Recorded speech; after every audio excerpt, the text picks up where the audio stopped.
It had been half an hour since we started driving. The building owner said we were almost there. During the drive, she explained everything that was happening. Everything she knew, at least. These creatures had been in the building for at least 3 generations. She was the third. Her mother had taught her what she needed to do about them. As far as she knew, they could live for years without eating. But that didn't mean they wouldn't eat. And they only eat people. Of course they do. I said sarcastically when she explained that part. They were attracted to the sound of water. She didn't know why they had this kind of behavior, she just knew it was that way. And they are active at night, more specifically between 10 p.m. and 4 a.m. That is the reason those rules existed. She called me stupid for not following them and for not trusting her after breaking them. In that moment, I understood how dumb I had been. I asked why the creature didn't eat me when the creature was right in front of me, and how exactly it would eat without having a mouth. She said she didn't have a full answer for that. First, there are different types of creatures. The one I saw was a scarven. Scarvens only spy on potential prey when they hear water. And they mark them. The reason they only do that to people who look at them, she doesn't know. But she knows that not looking works. And they do have mouths. But they're in their chests. I shivered a bit hearing that part. The second kind of creature are the echoer. They can take the form of a person, imitate some words, and copy some simple movements, like knocking on a door. I asked why he wouldn't just enter the room, and how he got into the bathroom. She said echoers are not the strongest. In fact, they're weaker than a normal person. They rely on ambushes to catch their prey. That's why he wanted me to answer the door. The way he got in is stranger, and seems almost impossible. All the creatures have the ability to crush their bones to fit into small spaces. Very small spaces. Echoers take this to the extreme. And they have access to the pipes of the building. She pulled over when she finished explaining that part. We were at a house in the middle of the forest, at least 2 miles away from the nearest point of civilization. It's a house for these special occasions. You'll be safe there, she said while getting out of the car. We started entering the house. There was a stone wall at least 6.5 feet high. Step exactly where I stepped. There are traps here, and you don't want to lose a leg. I was starting to understand what she meant about this house being for this occasion. The whole house was one big trap. The front door had some kind of fire and gasoline trap. As we walked upstairs, I saw some bear traps, and something that was present in every part of the house. Salt bags. We entered a room at the end of the hallway. The space was full of salt bags. The door had that same fire trap on the inside. In one corner of the room was a workbench. There were some toy guns on it, which made me a bit confused. She grabbed one of them and started explaining. So the only thing I didn't mention yet was the salt. The creature's skin is like an amphibian-esque, so it's very sensitive. One of the most effective things is salt. And why did you have to put salt on me?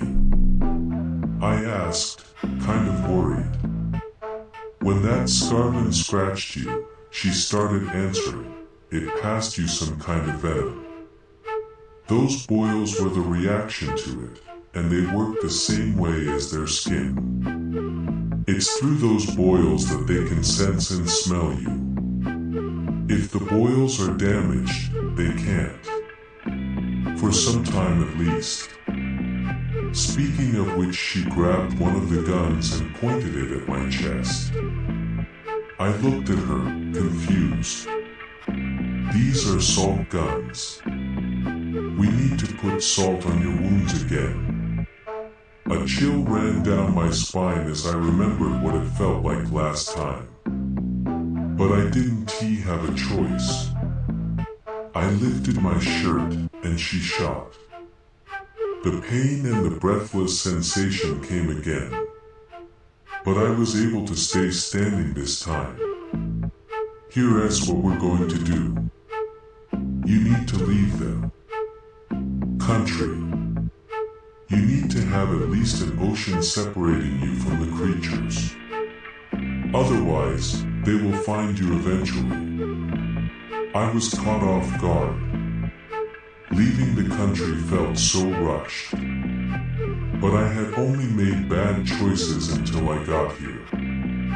Again, I didn't have a choice. Okay, but I need to grab my things, and I need money to travel as well. I said, trying to stay calm. Here, take one, she said, handing me one of the guns. So this is the plan. I'm going to your apartment to grab everything you need. You'll stay here. It's safe, but you can't leave. Tomorrow morning, I'll take you to the airport. Alright, okay, I said, still a bit surprised at how this situation had escalated. In about 3 months, you'll be able to come back. I'll be in touch the whole time. Alright, wait in this room. I'll be back in about an hour.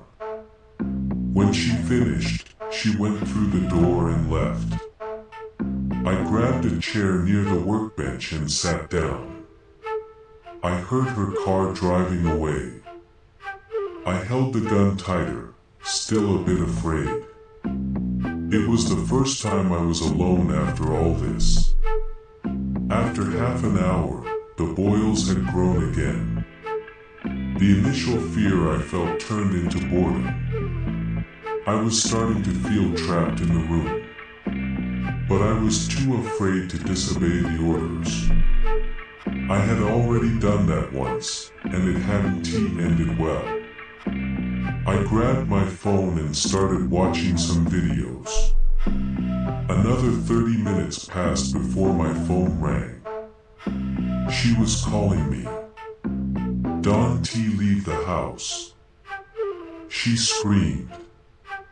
I could hear that she was out of breath. It sounded like she was moving through water, like in some kind of pool. In the background, I could also hear that sound. That high-pitched wheeze. A pack of them. Only leave when the sun rises. Dawn T, even think about leaving earlier. Don't leave, I heard her voice again, but now it was distant, mixed in with the creature's sounds. Dawn T, open the door no matter what. I heard the original owner of that voice say again. Suddenly, a very low, guttural, yet piercing scream came from the phone. Then all the other creatures screamed as well. And then I heard that same scream. But outside the phone. This last one came from the woods. I will, a loud, horrifying scream cut her off. Then the sound of the phone hitting the water. The next screams came muffled. And then the call just ended. I heard another scream, and then an alarm. The screams continued for a while. Then I smelled smoke and burned flesh. I gripped my gun tighter. I was surrounded. Trapped. I heard a few more screams throughout the house, and the sound of traps being triggered. I just sat where I was. It was 2:47 a.m. I just had to wait until sunrise. I had the salt. I tried to tell myself that everything was okay. At 3:32 a.m., I heard a scream. The loudest so far. It came with some kind of explosion. It caused the lights to go out. Everything is dark now. It's 4:29 a.m. The scream stopped. But I can hear their steps. They're breathing. I put some salt on my boils, but it doesn't seem to have much effect anymore. My battery is running out. I have to do something before that, or I'll be completely blind in this darkness. I heard knocks on the door downstairs. Leave the house. It's her voice. I think I shouldn't open it.